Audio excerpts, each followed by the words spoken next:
Okay, so this is section 15.9.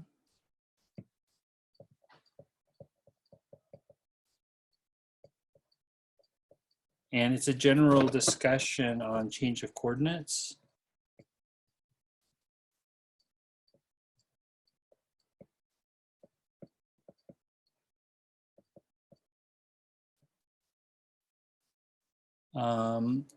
Basically, it's a higher dimensional method of substitution.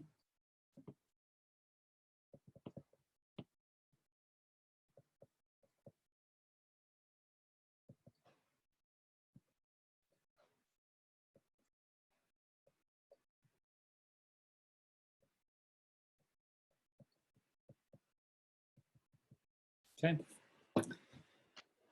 And you do substitutes for two variables at once. So if you're doing a double integral, you'll have x and y changed to some functions of u and v. And so that you're changing both x and y into new coordinate systems. If you're just doing one variable, you can do it the old-fashioned way, the way we used to do it. But this is like changing into a new coordinate system. Okay. So I want to just kind of do kind of a review of the ideas that happen when you change coordinates with a single integral. So first of all, simple little integral, we're going to integrate from 0 to 4. The function is the square root of 2x plus 1 and dx. Okay, so it's a definite integral with limits. We're going to integrate over a region that goes from 0 to 4 on the number line. So this is an x-axis. Goes from 0 to 4. And that's like a region R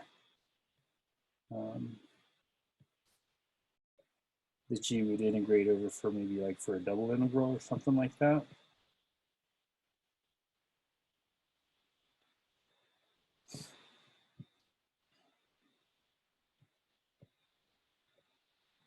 Okay.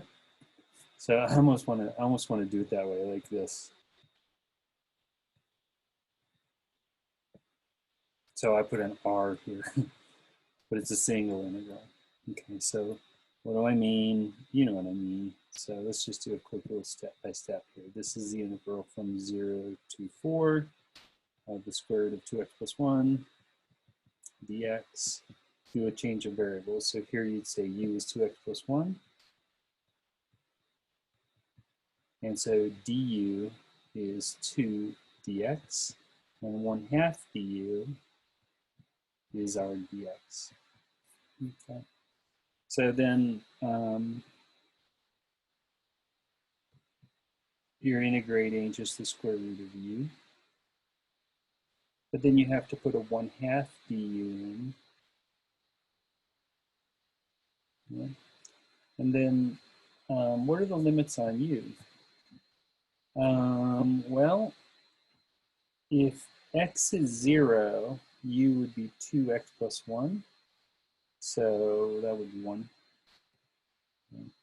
And if x is, the upper limit on x is 4. So if x is 4, u would be 2 times 4, which is 8 plus 1, and that's 9. So this new interval goes from 1 to 9.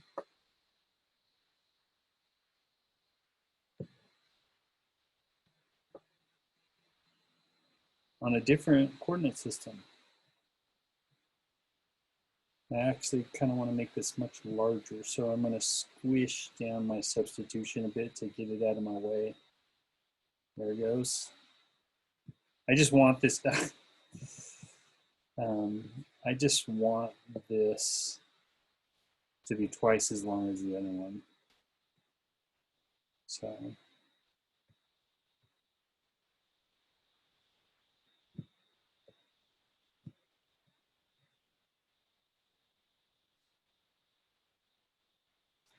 I think what I'm going to do is I'm actually going to take 2 of these R intervals and put it together.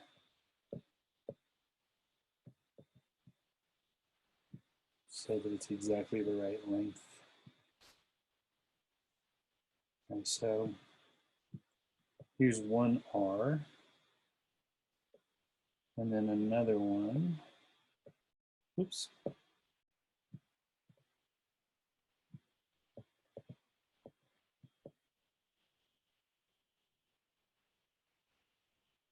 Okay, so this one goes from 1 to 9.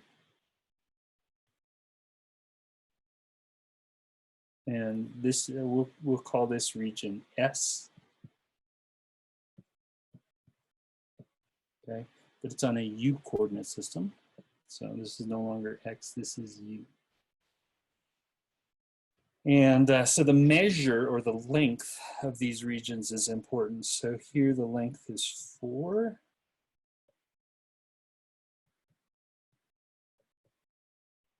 But after the substitution, the length is 8.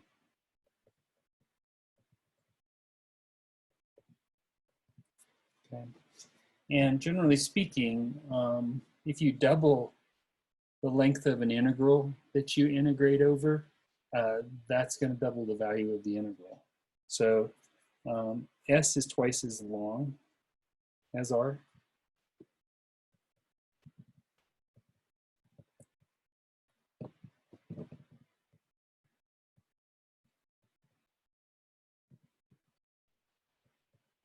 Okay. The 1/2 appears in the integral to correct for this. Okay, so let's put that, I'm gonna try and squeeze that in. The 1/2, and I'll point to that.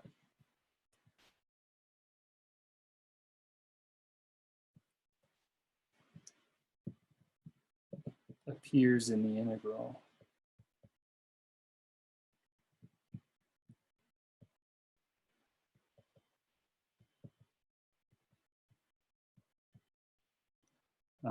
To correct for this. Now I'm gonna have to try and find a place to move this, so hang on a sec. I ran out of space.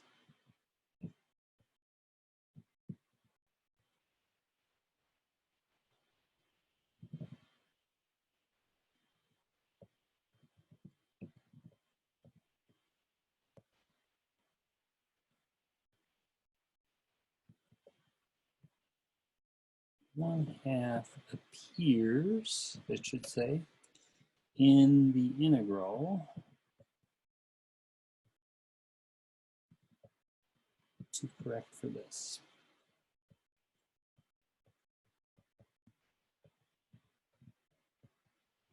Okay, so changing variables changes the shape of the region you're integrating over.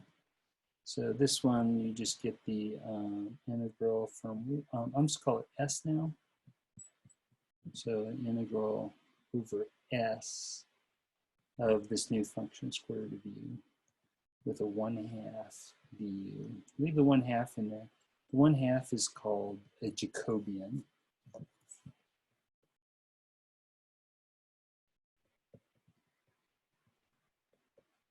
Now, people like me always say Jacobian. It's Jacobian if you talk to other teachers, because it's German. Jacobian. And the Jacobian is just effectively a correction factor that corrects for any scaling that occurs when you change coordinates. Region R was scaled to region S, which is twice as long. And the Jacobian has to correct for that scaling because you'll end up with an integral that's twice as big. Then it will evaluate twice as big as it should because you're integrating over a larger region. Or if it comes out smaller, then the Jacobian will still have to correct for that. Okay, so that's what a Jacobian does. Okay, so I want to take this into higher dimensions now and have the same discussion.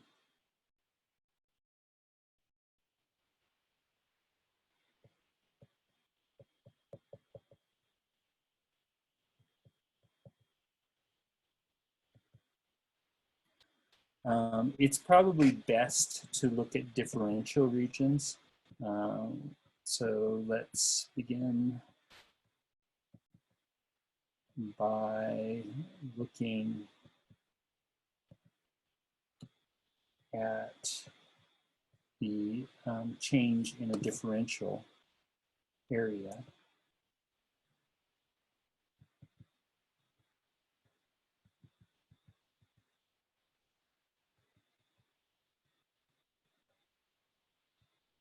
under some transformation.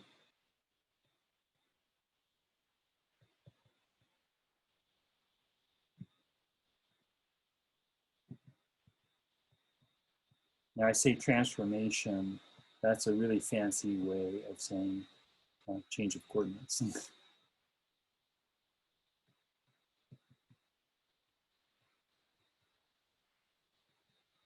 Okay.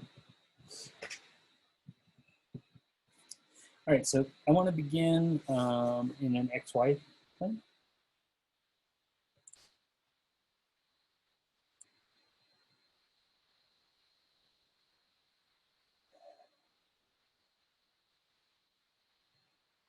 Okay, and I'm going to start in a very faint gray here with a region. It's not going to, sometimes do the differential regions that we integrate over. Sometimes they are not rectangular. But when we do the linear approximation, when we use differentials, we always make linear approximations. So I'm just going to make a shape here that we'll do a linear approximation on for our differential. Okay, so let me go ahead and stretch that out.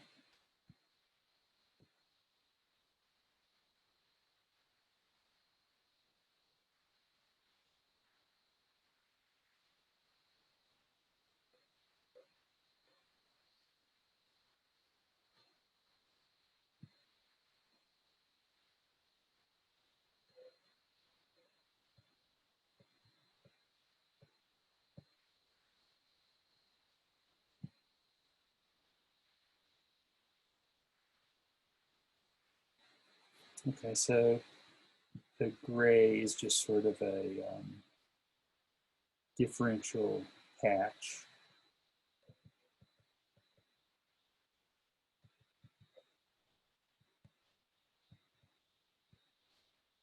The red is sort of a linear approximation.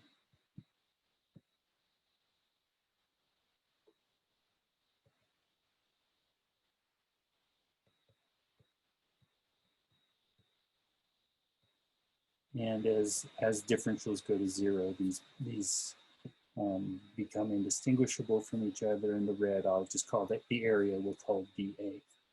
Okay, and we're going to do some transformation. This is in the XY plane. I guess I should add that. So let's put an X and a Y here. And we're going to be labeling points. So you want to leave enough space to label with some pretty complicated coordinates this point, and that point. And we're actually going to be looking at vectors here. So there's going to be a vector there and a vector there. We usually figure out areas for differentials using a cross product of vectors. So there's a cross product coming for that. Now let's just go ahead and do a transform of this into a different coordinate system. So I'm going to create a UV plane.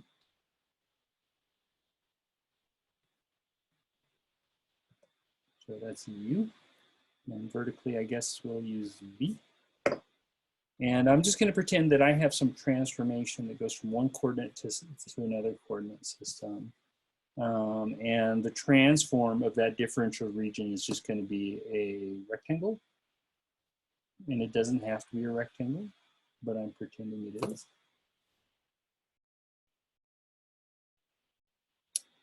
I don't like that. So let me fix it.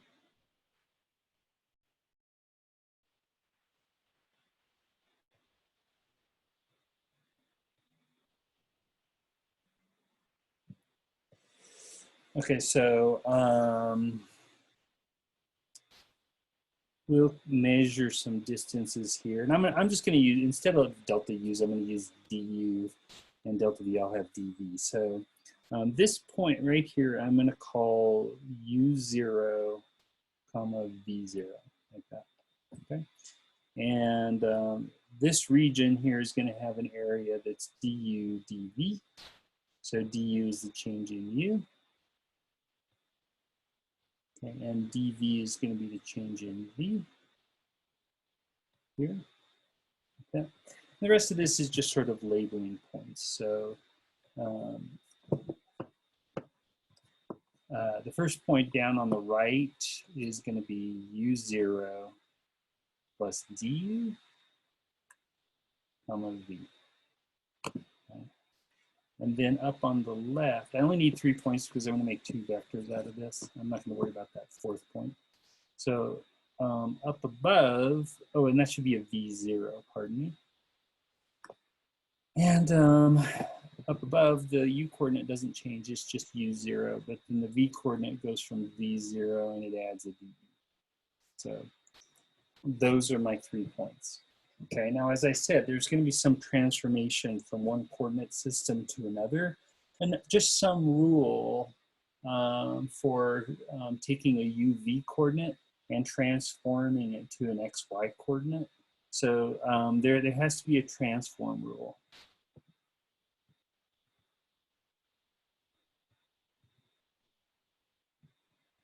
Okay, and just think about like what I did with polar. I'm going to erase what I'm about to write. But remember when I said x is r cos theta and y is r sine theta? That's a transform rule. It tells you how to take r and theta, well in this case it'll be u and v, and to transform those into x and y. Okay, so instead of r cos theta, I would do this in terms of u and v. So x would just be some function of u and v, so I'll just say x is equal to x of uv. And that'll take a uv coordinate and transform it to an x coordinate. And y will be like a y of uv. Okay. And I'm assuming that these are continuous functions. So let's go ahead and say continuous and smooth. And all we really need to say is that these are differentiable.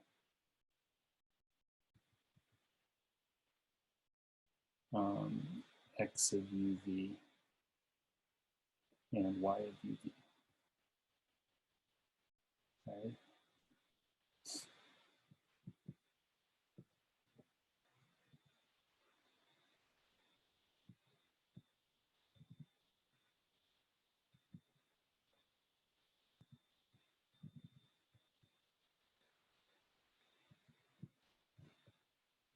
Okay, so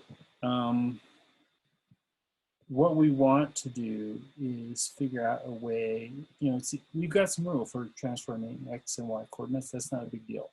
So the idea is you start with an integral in x and y, and you change x and y to some function of u and v, each of them. Okay, so you just do the substitution, and this is telling you what substitution to do. The question becomes, I don't think you can just change dA to du dv because the areas can get scaled. So remember how on the integral above, when you have a transform from the x-axis to the u-axis, if the shape changes in length, so s is longer than r, then there has to be a correction factor with the differential to scale the answer appropriately. When you go from xy coordinates where the differential is dA, if you convert that to r and theta, you don't just call it dr d theta. There has to be an r dr d theta. The r is a correcting factor. It's a Jacobian, okay, that takes care of scaling so that the areas of your regions don't change. Okay. And so I don't think dA is going to be du dv. It's not going to be that simple. I need to know what dA will be so that when I do this change of coordinates from xy into uv, what happens to the dA? Something with some function times du and dv is what I expect. Okay. So what I need to do is I need to figure out the area of dA in terms of u and v. So this is the best I can do. I know this first point down here is going to be the image of that u0, v0, okay, or at least some coordinate will be.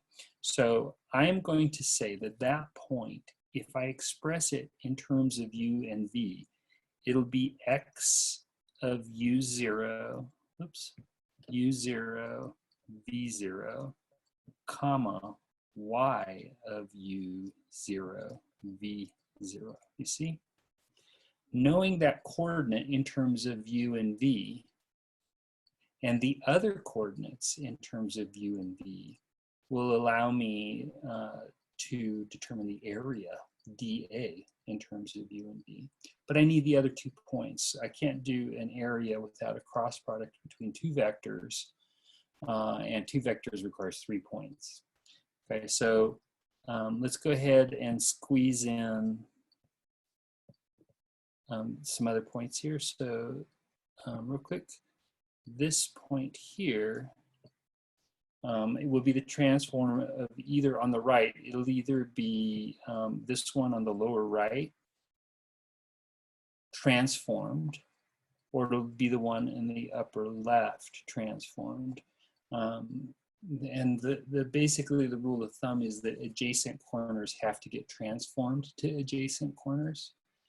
But the region can get flipped over, so the orientation can get reversed. So lower right doesn't have to transform to lower right, it could transfer to upper left.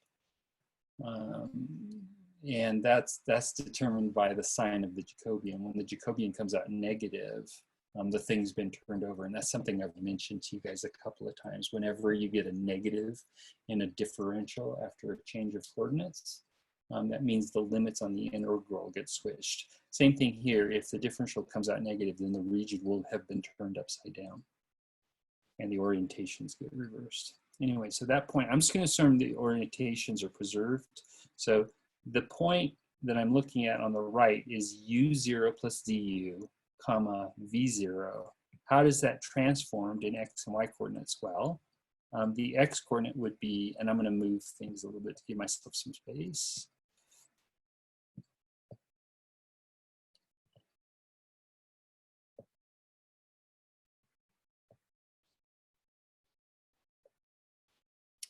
Okay, so the x coordinate will be x of the point, which is u0 plus du, comma, v0. That's the x coordinate. And then the y coordinate would be the y of the same, u0 plus du, comma, v0. So that's the transform of the corresponding point in the uv plane. Okay, so I'm referring to this point transforming to that point under the transform rule. Okay, and then there's only one more point, so I have to transform this point, and I'm assuming it's going to transform to there. If this transformation is differentiable, one of the consequences of this is, again, that adjacent points will get mapped to adjacent points. So I'll go ahead and find the coordinates of that point now. So this guy, the x coordinate will be x of this point. So that'll be x of u0, v0 plus dv, and the y coordinate is the transform of the y at the same point, which is u0, v0 plus dv, like that. Okay, so that's how those coordinates would transform. I'm going to put my statement back here about my linear approximation.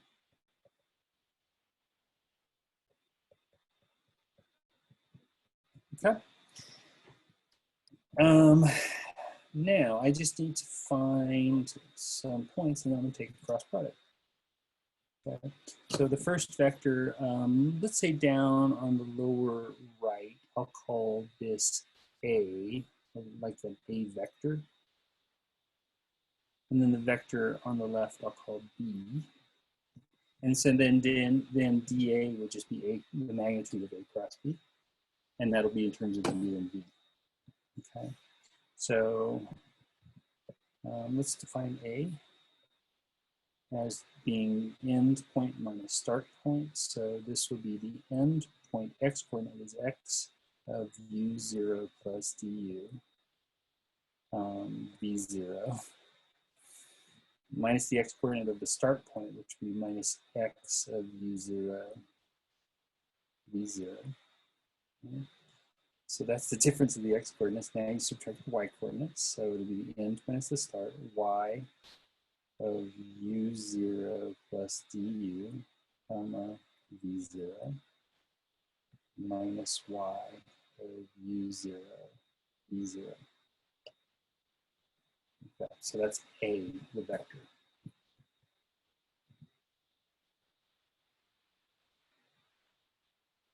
Okay. And then we'll do the same. B will be very similar to this, but we're doing the top point minus the bottom point. So the top point is x of U0, comma, V0 plus dV minus x of U0, V0.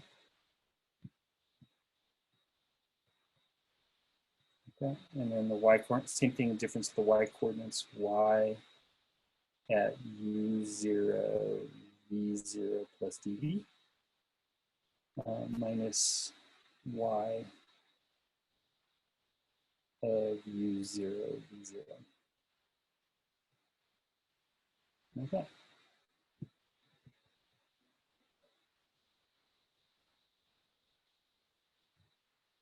A and B.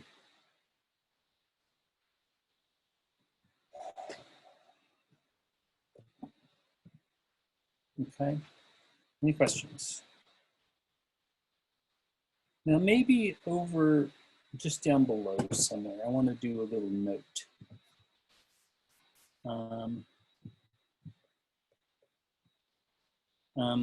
Like for instance, for let's say f of xy. Fx, the partial of x, f with respect to x, you could write this way. It's the limit as dx goes to 0, okay, of f of x plus dx, comma y, minus f of xy over dx. That's one way to write it. Okay.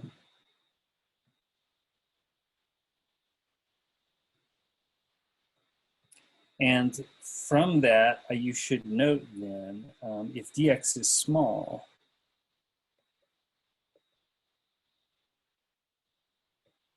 then fx dx is approximately f of x plus dx, comma y, minus f of xy. Okay, so that's a kind of a handy little note that'll allow us to simplify. Remember, everything's going to go to 0 in a little bit.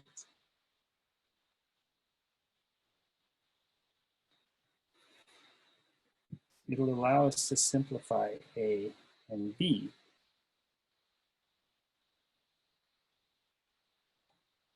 Okay, because what I really want to say here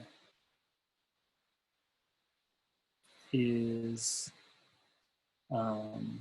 maybe in a red color, that this first thing, made a mistake. So this first expression is approximately, notice what's varying. You're doing x of u naught plus du v naught minus x of u naught v naught. That's like this statement down here. Okay. So that's approximately, you can see that it's the u naught that's varying. So this is approximately xu du.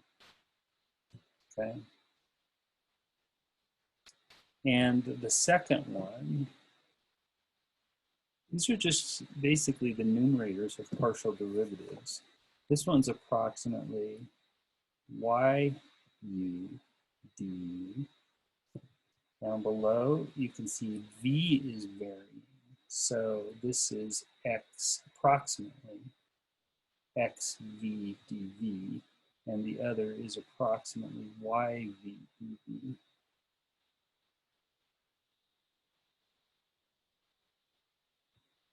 Okay, any questions about that?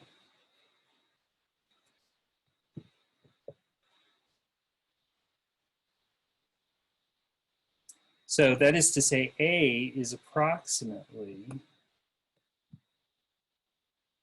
the vector containing these partials. It's xu, it's approximately xu du, yv, sorry, yu du. Okay, and B is approximately xv dv, yv dv. Okay.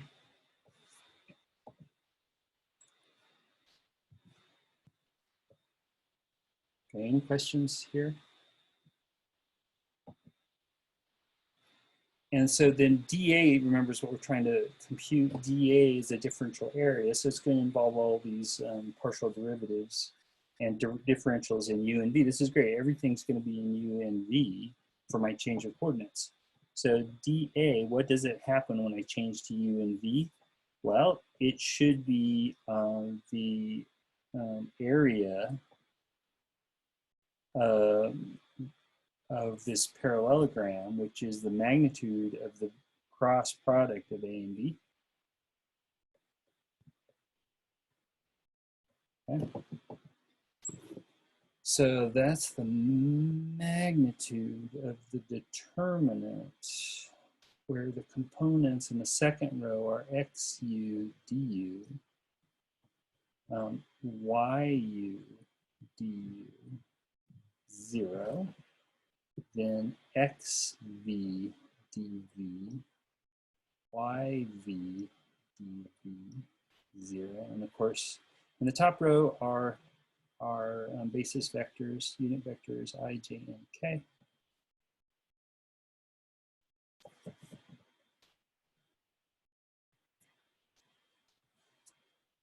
All right, so I'm getting close. This looks actually super easy.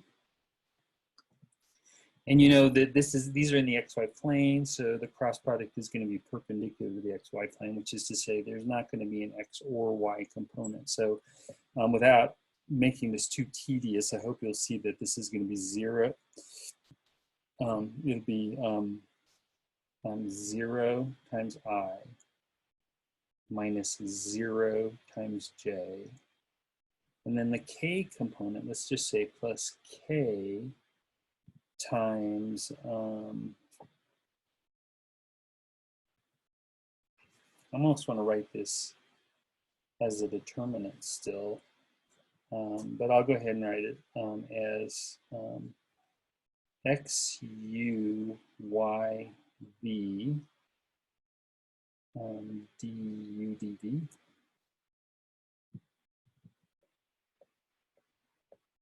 minus, I guess I'll have to make space here, xv yu du dv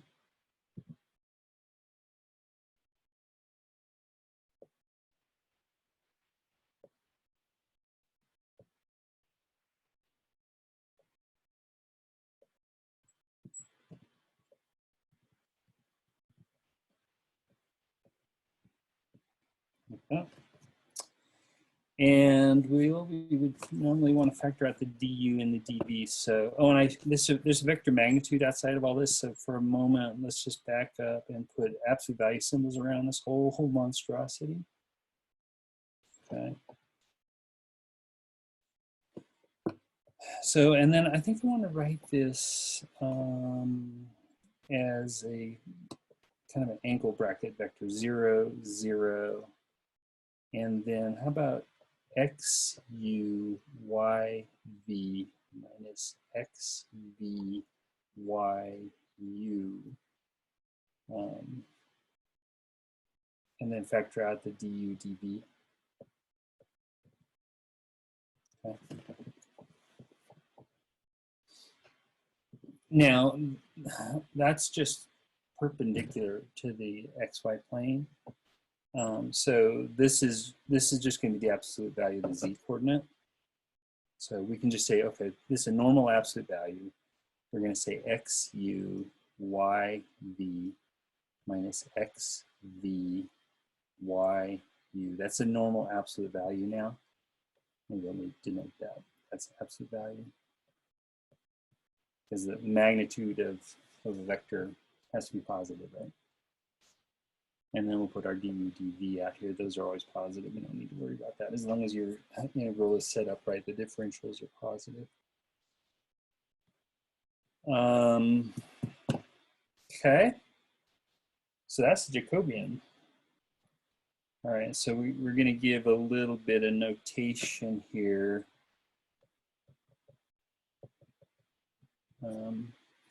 So partial of x and y with respect to the variables, the independent variables, u and v. Okay, this is a 2 by 2 determinant. This is xu, xv, make sure I got this right, yu, yv, so that's xu, yv minus xv, yeah, that's good, okay? So this is the Jacobian.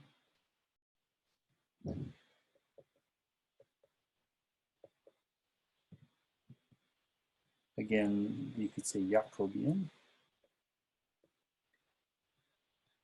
of the transformation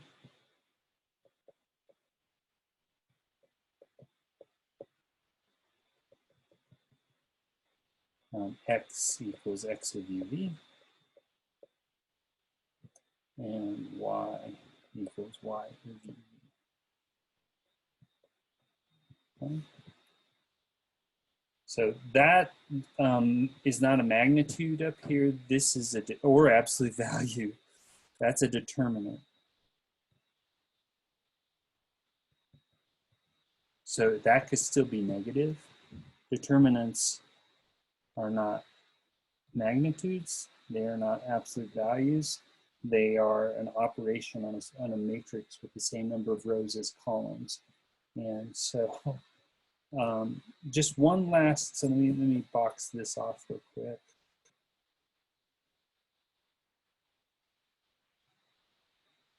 So that just introduces you to the idea of a Jacobian. It's just a determinant of a matrix that has all, this all full of partial derivatives, basically.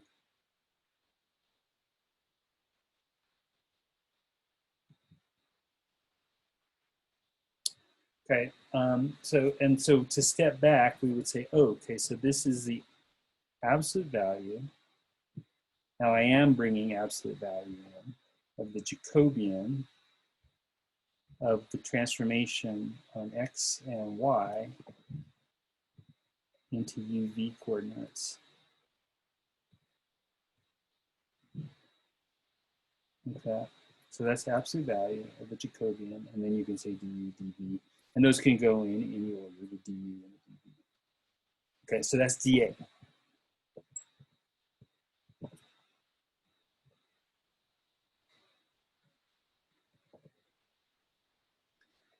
All right, that's a lot of work. How are we doing for time? 8:24. We're not going to be able to finish this, but we'll see if we can set up a problem and then maybe not evaluate it, but we'll try and get it set up. Setting up is half the battle. Okay, and again, just keep in mind these are absolute values here. The Jacobian is the determinant, so you're taking the absolute value of the determinant. So real quick example, let's do the theorem here. So it just says that if you do a double integral over region R in the xy plane of some function in x and y, dA, with the substitution rule. So x is x of uv, and y is y of uv. All right, so you're moving into uv coordinates. Then this is still a double integral, but it will be f of the substitution now. X is now a function of u and v.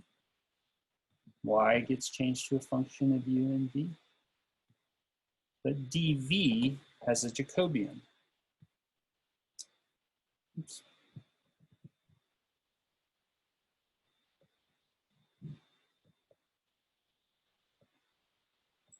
So you have to multiply by the absolute value of the Jacobian of x and y with respect to u and v.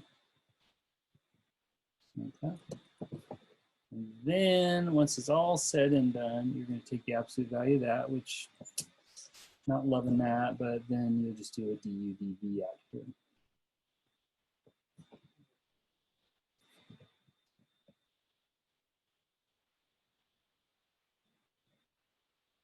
And again, it sort of assumes that this is a transformation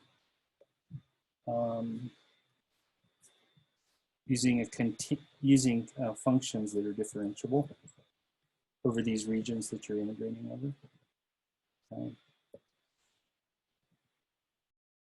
Now, I should say that when you transform a region R into a UV coordinate system, it will be a different shape. So you will call the shape S, where S is the image of, well, R is the image of S under this transformation.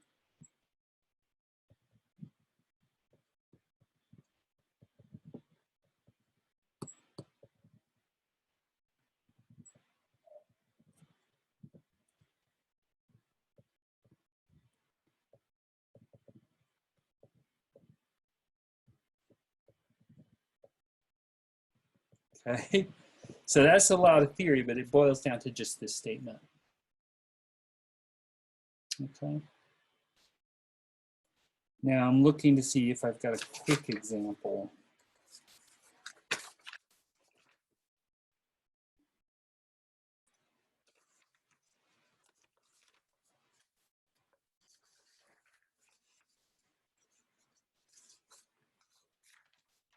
All right, so there's a simple, obvious example.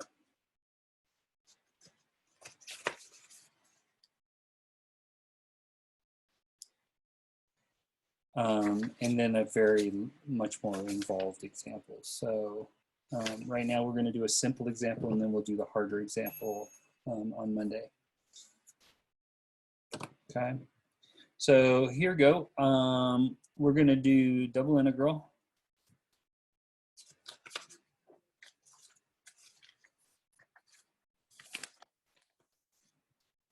Quick example.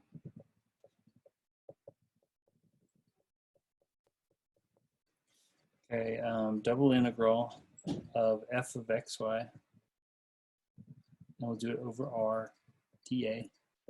And r is going to be a quarter circle.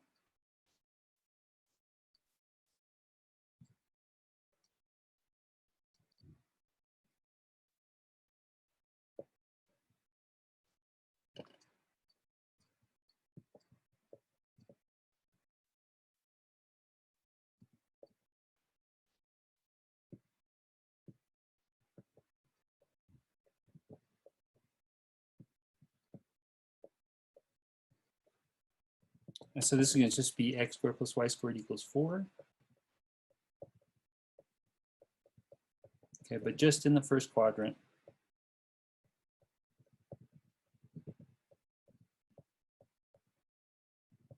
Okay, there it is.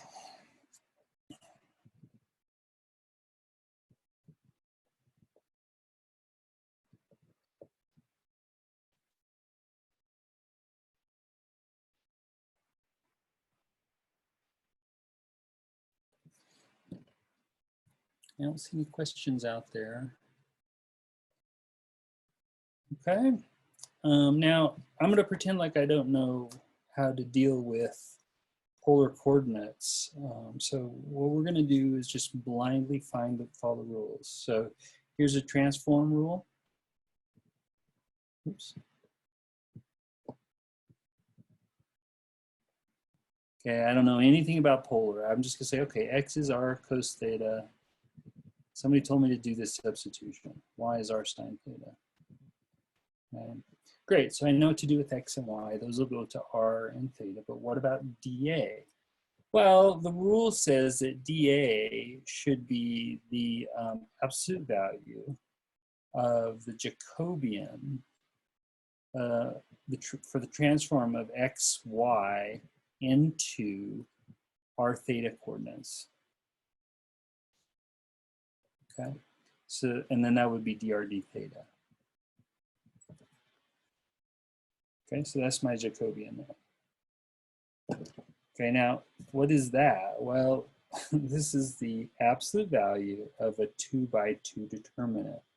First x with respect to r, then x with respect to theta, then y with respect to r, and y with respect to theta. Okay?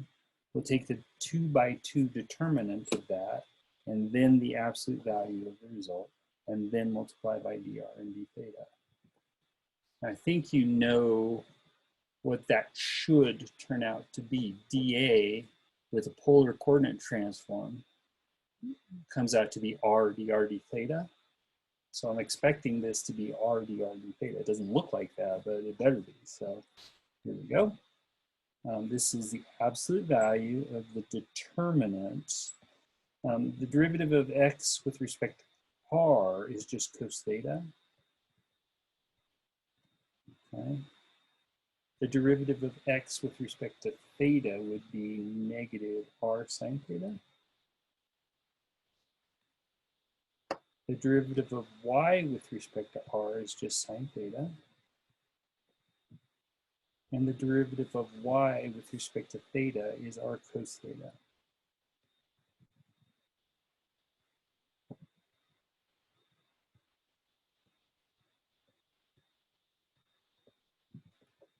Okay.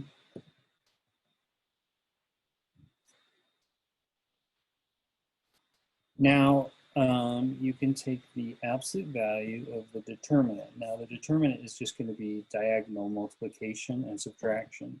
So you're going to get an r cos square theta. And then you subtract, but there's a double negative. So it'll be minus negative r sine square theta. And then a dr d theta.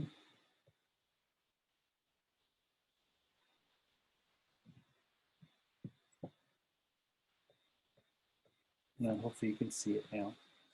So you've got the absolute value of r, and there's a cos square theta plus sine square theta.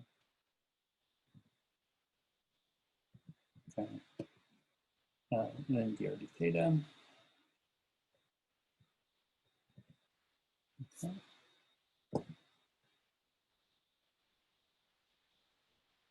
Okay, and of course this is just the absolute value of r, dr d theta, and so we better not let r go negative. So don't let r be negative.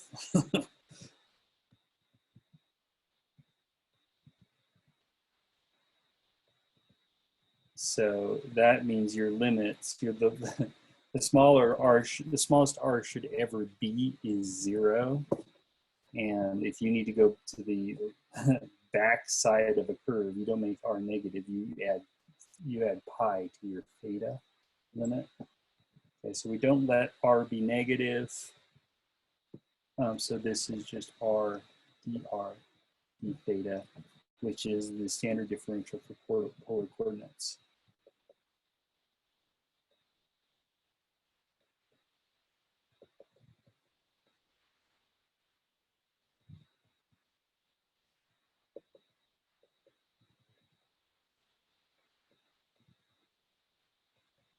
Questions?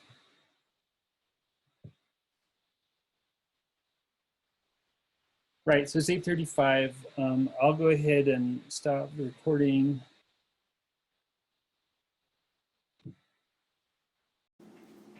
Okay, so I want to do a quick example here, little more difficult, a little more involved. All right, so we're gonna do a double integral.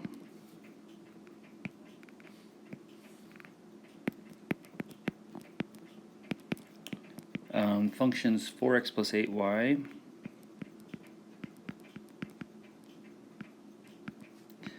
And it's over region R, where R is going to be a parallelogram.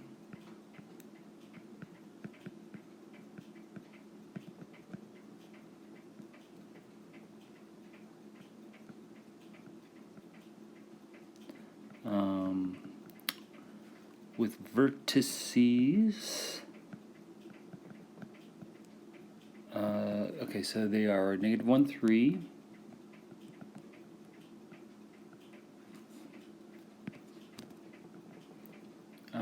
One, -3.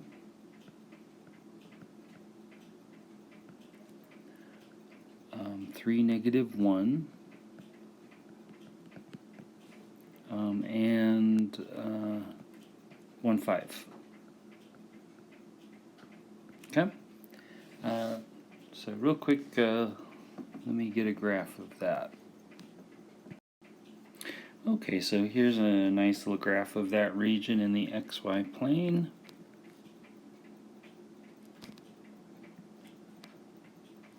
Let me label these points here.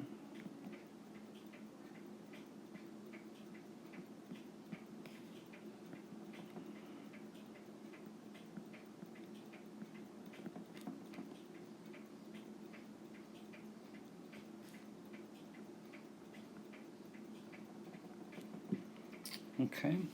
We're going to need to find the equations of these 4 sides.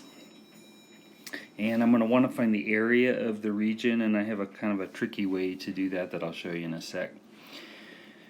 Okay, so first of all, the equations for these sides. So just to let you know, this first on the right here that I'm pointing to, I'll just tell you what they are, and you guys can find the equation of a line. So I just started with figuring out the slope and going to point slope form. So on the right there, that's y equals -3x plus 8.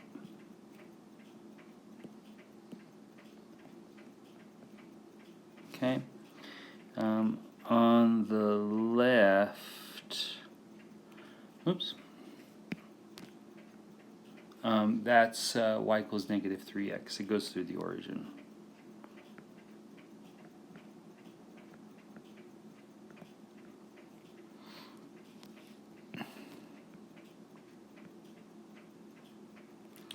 Okay, so those are sort of closely related, and I guess I'll just go ahead and point out how solutions, it just depends on what you're integrating over, but it's really easy if you have a side of something that's slanted and you don't want it to be slanted.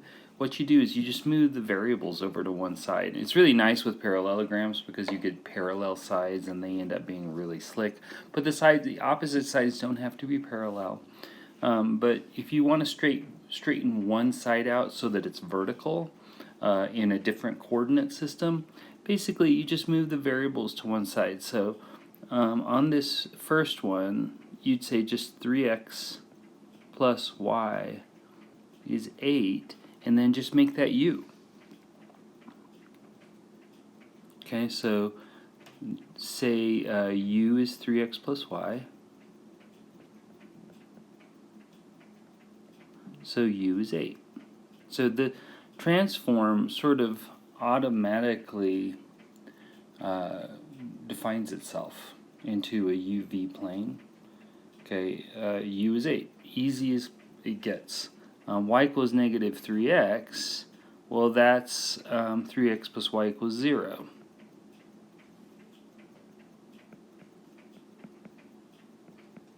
which is u equals 0.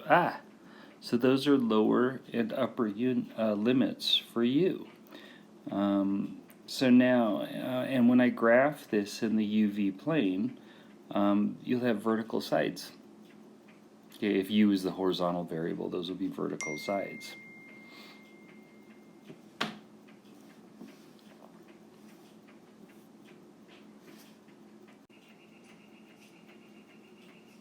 Okay, now with these opposite sides, on the lower right, the line here is just y equals x minus 4. Okay, and so same thing here. You could write this as, well, let's see, 4 equals x minus y. Sorry, x, yeah, minus y. And let me switch colors like I did with the others. So 4 equals x minus y, and if v is x minus y, then this is just v equals 4.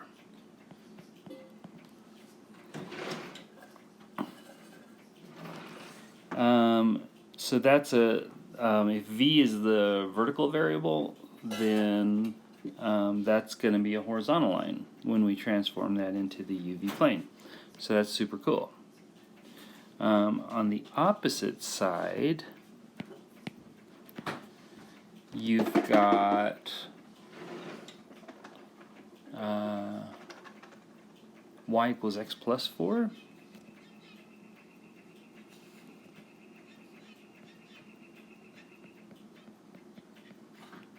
Okay, down here, which is also closely related to the one we just did. So with y equals x plus 4, this is going to be, let's see, negative 4 equals x minus y.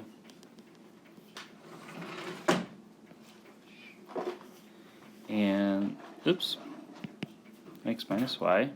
So that's v equals negative 4.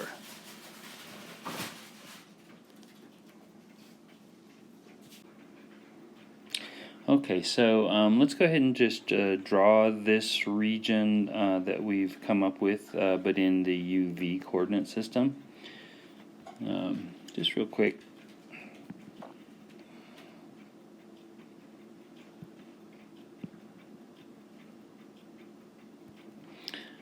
So it looks like v goes from negative 4 to positive 4.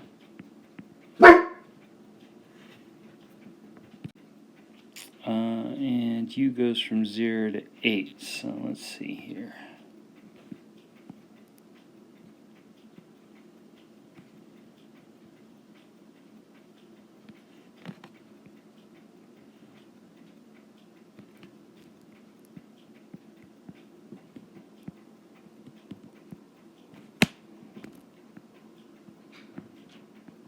Oops.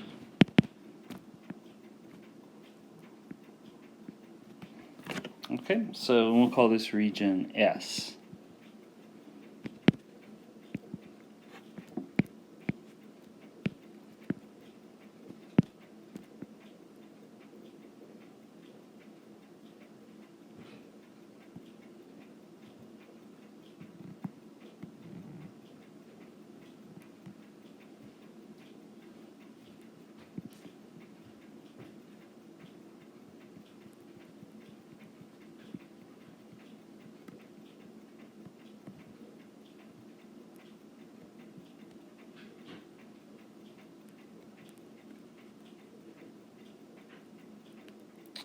Now, this is something, of course, that's going to be a lot easier to integrate over. Just, you know, the main really important idea here is that, you know, R is not type 1 or type 2. It's a really complicated region to integrate over.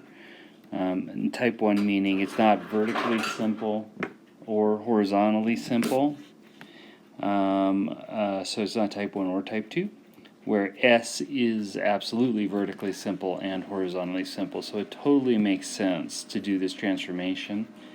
And sort of interesting, in the past when you do substitutions for an integral, you generally are doing it to make the actual evaluation of the integrand easier. The thing you're integrating, you want to just work out nicer.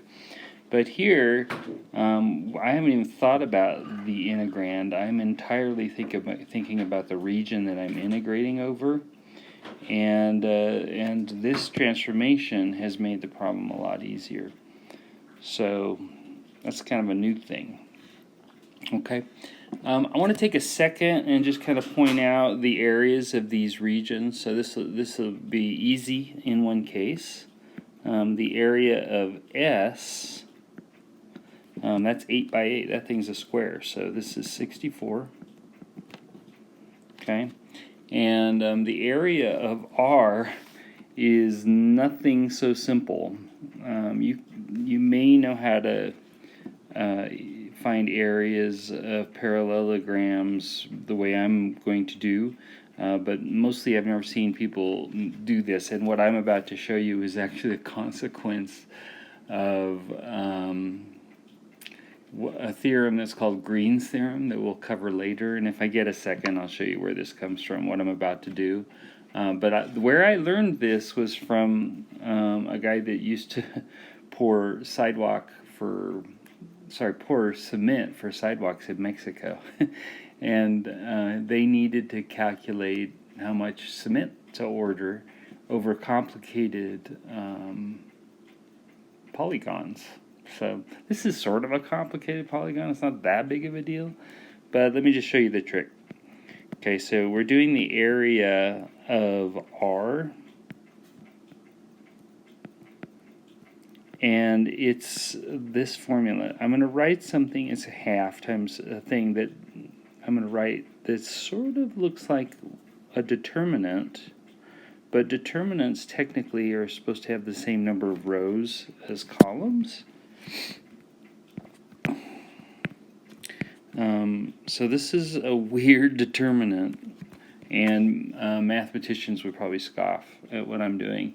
Now what you do is you just list the points for the polygon, and it's best if you do this in a counterclockwise orientation. So if I start it at negative 1, 3 on the left there, and then go again counterclockwise, the next one's a 1, negative 3, then a 3, negative 1, then a 1, 5, and then the rule is that your last point has to be the first point, so this is what they would call closing the polygon. So I have to close back to the negative 1, 3 point, so maybe just a note or two that this is the last point, but the last point is equal to the first point.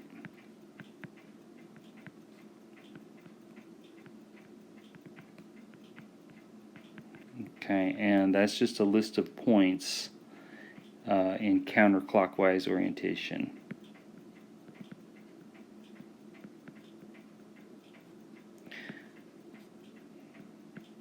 It's not a tragedy if you do clockwise.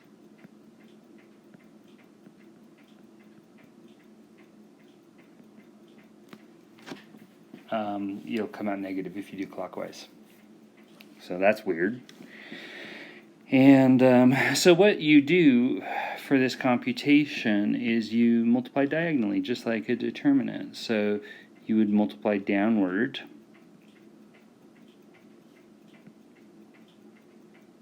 And all of these multiplications, you do not do a sign change on these. So I'm just going to put little pluses next to each one of these. We will not do any sign changes. It's just like a 2 by 2 determinant, but there's just more rows. Okay, and then you multiply diagonally upward. So just like a 2 by 2 determinant, you'll do this. Okay, now with the upward multiplications, you do do a sign change. So just like a 2 by 2 determinant, I'll put little minus signs next to these blue diagonals, just to remind you. Okay, and so then the computation with the downward diagonals, you're going to get the 1/2 stays, right? And then you're going to have a 3 plus -1 plus 15 plus 3. Okay, so those are the those are the downwards. And now I'm going to do the upwards. And on all of these I'll change signs. So you have a 1 times a 3, so that's going to be changed sign to a -3. And then plus 9 with the sign change. And plus 1. And then the last one, -1 times 5 is -5. Change the sign, and that's plus 5. Okay.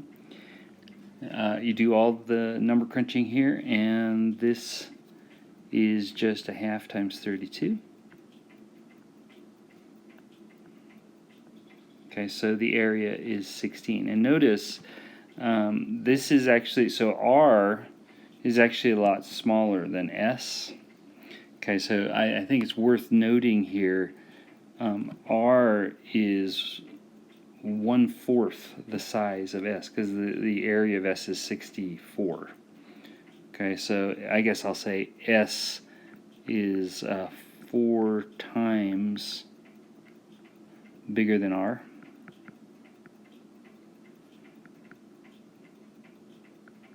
Okay, so that's a problem, because it's going to make the integral bigger as well. Okay, so we'll have to see how the Jacobian takes care of that for us. So I'm just gonna shrink this whole discussion now. This is not really part of the calculus, and you won't be doing this computation that I just did at any point. But it's sort of interesting, and it kind of tells you what's going on in the background. So what we want to do is figure out the Jacobian, and then this will sort of explain how the correction comes into play. So first of all, we've defined it looks like we defined u to be 3x plus y.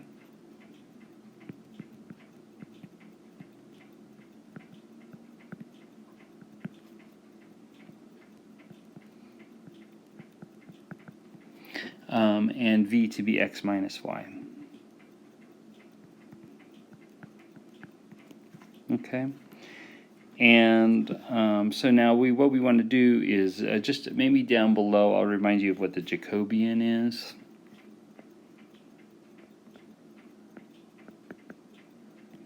Okay, now the notation for the Jacobian is it's just the partial of x and y with respect to u and v. Now this is sort of similar to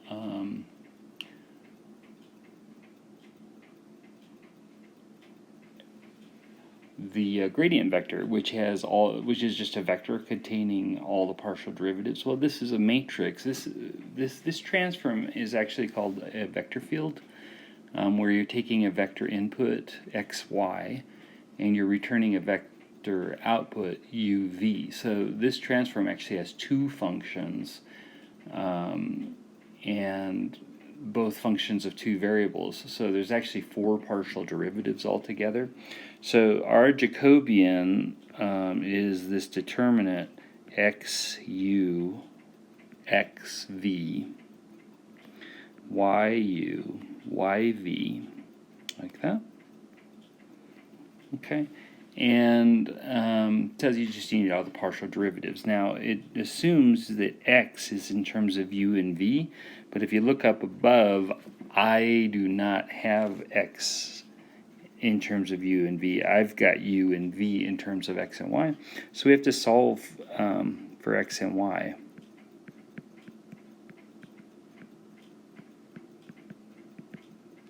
Okay, so it's easy. If you just add these,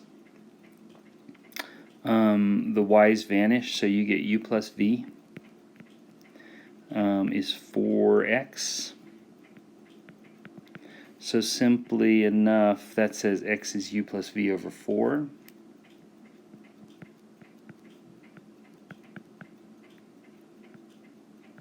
Okay, so there's x with respect to u and v, or defined in terms of u and v. And then same thing for y. Now, with y, you're going to need to eliminate the x's. So if you do u minus 3v,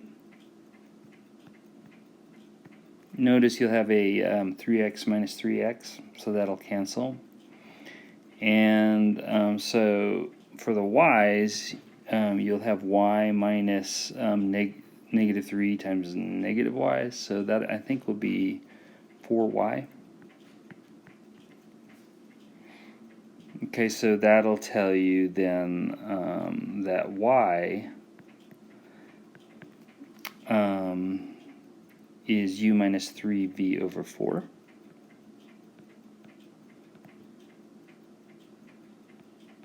Like that.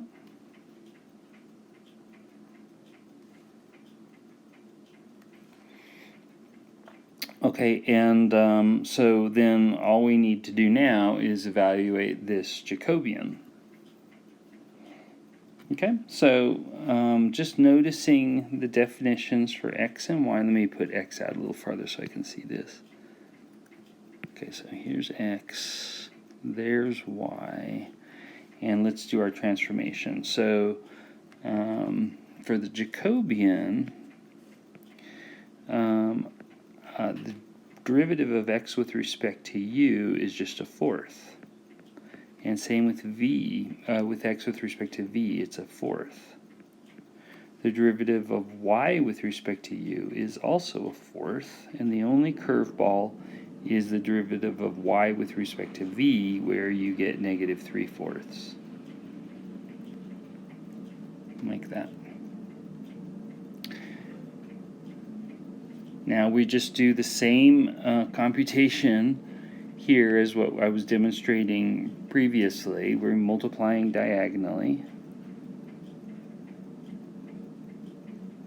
And the downward gets a positive and the upward gets a negative.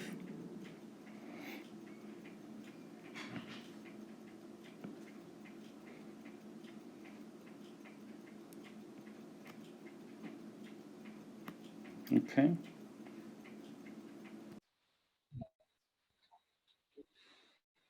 Okay, so here's our Jacobian. Now, of course, this is a 2 by 2 determinant, so you multiply down with a negative and up with a positive, just like the determinant we were doing before. So down with a positive and up with a negative. So it's going to be negative 3/16 minus 1/16.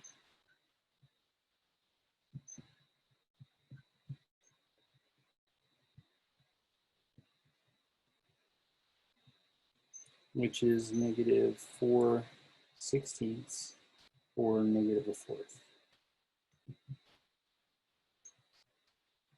Okay.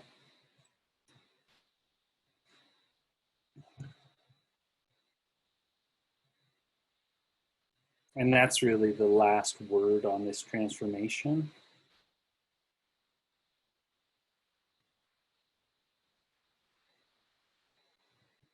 Which is quite a bit.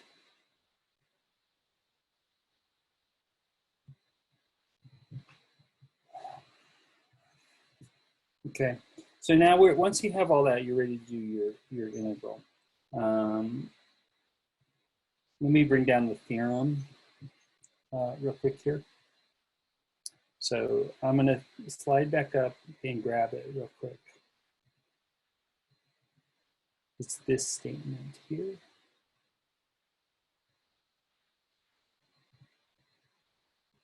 Then I'm pasting down, just as a reminder.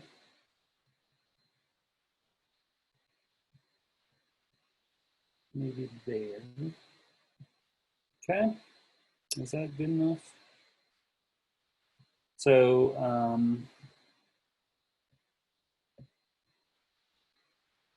let me grab my integral that we're doing, and we're ready to go.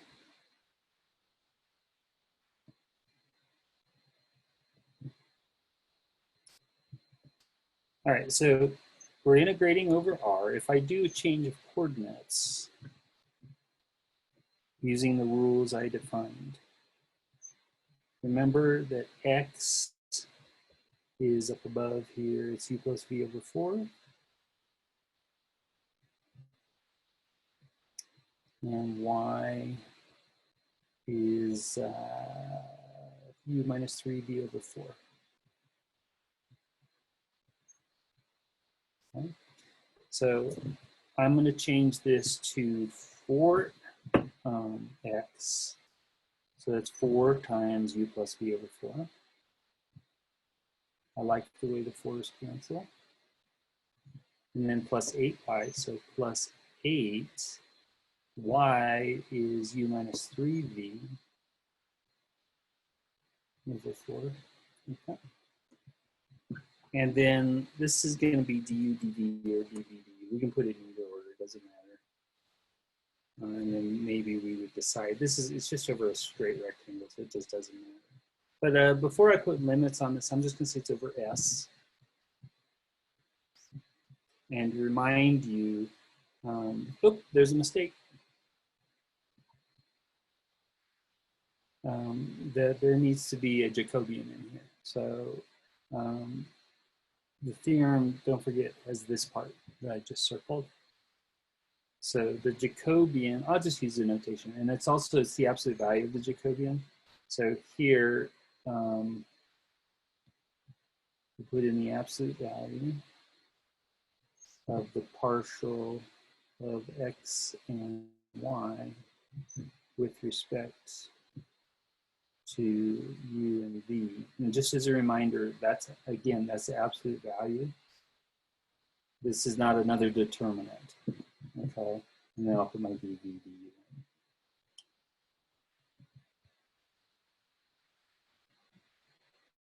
Okay, how you guys doing? Okay.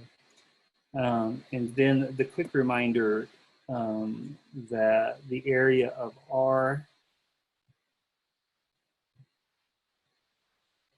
was 16. The area of S is 64. This is 4 times bigger.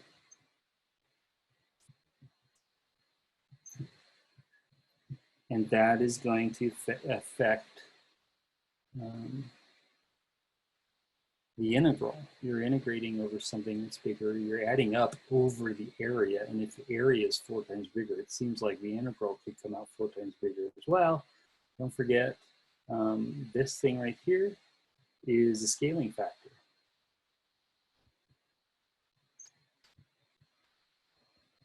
Okay, so it came out to be the absolute value of Jacobian, which was negative a fourth. Okay. The 1/4 corrects for the region, which is 4 times as big.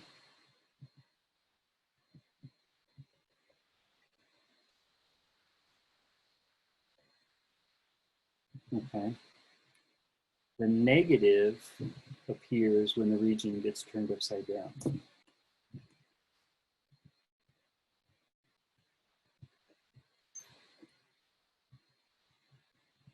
that doesn't really matter.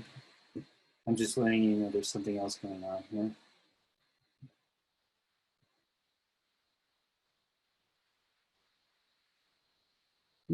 Upside down is not a much of a math word, but I'm going to go ahead and say it. Upside is now downside.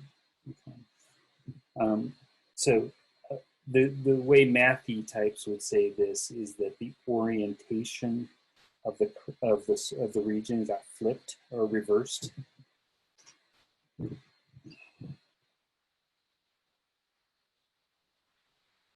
So negative because it was turned upside down. Just to remind you, if you go back,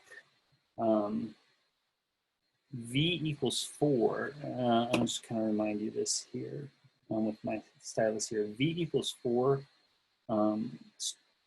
what was the transform on the bottom curve, which was y equals x minus 4. It became v equals 4, but now that's the top curve. See, it's been flipped.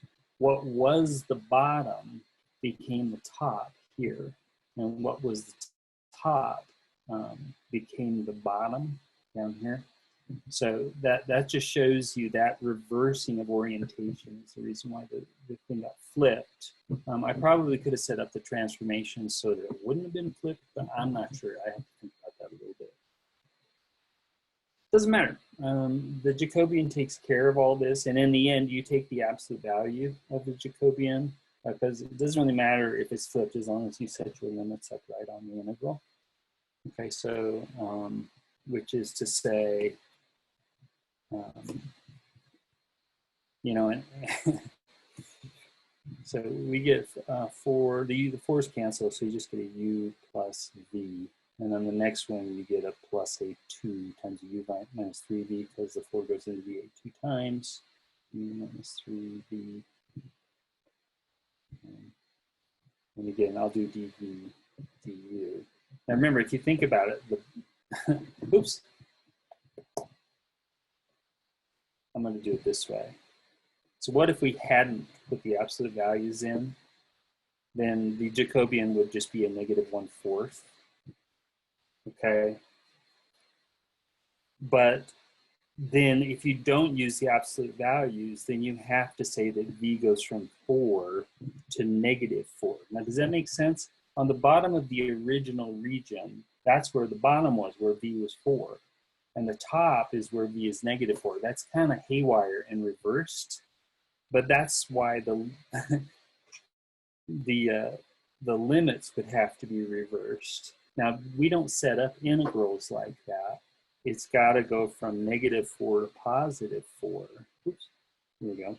But if you're going to do that and just say, oh, we're always going to make lower limits, then in your Jacobian, you have to use absolute values. The minus sign is there for the correcting of the flip on the region.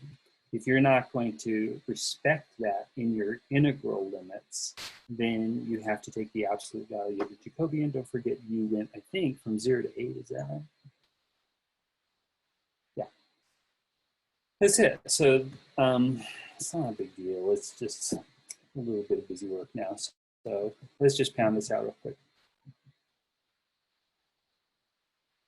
I think I'm inclined to bring that 1/4 out unless there's a good reason for it. Okay, and I think you just have 3u, right? And minus 6, so minus 5v. dv du. And, you know, this is just a super easy integral, and just like it started, it was a super easy integral, except for the limits would have been impossible previously. So we can evaluate this a lot quicker now.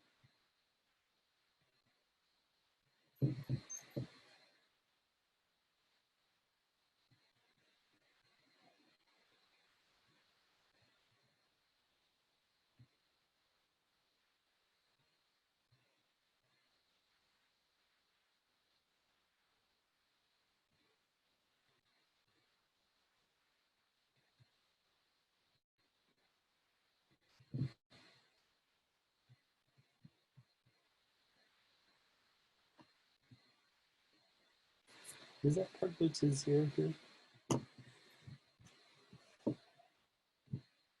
You get 16 minus 16, right? Okay, so I think we just have a 1/4 integral from 0 to 8 and that's just an 8 So is it 24u? Like that. Du. And so it's easy. So I'm leaving that 1/4 out. Sorry, we'll bring it in. We'll take care of it. So, you know, 1/4, and let's do a 12u squared, like that, from 0 to 8. So that's 1/4 times 12 times 64, right? So whatever 3 times 64 is 180. Is that 192?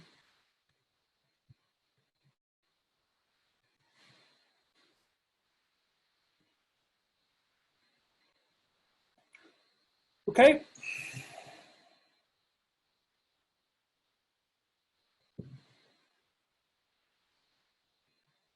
So that would have come out 4 times bigger because of the change of coordinates if we had not put the correction factor of 1/4 in there. Okay. Any questions about all this? Okay, well, let's go ahead and take our first break.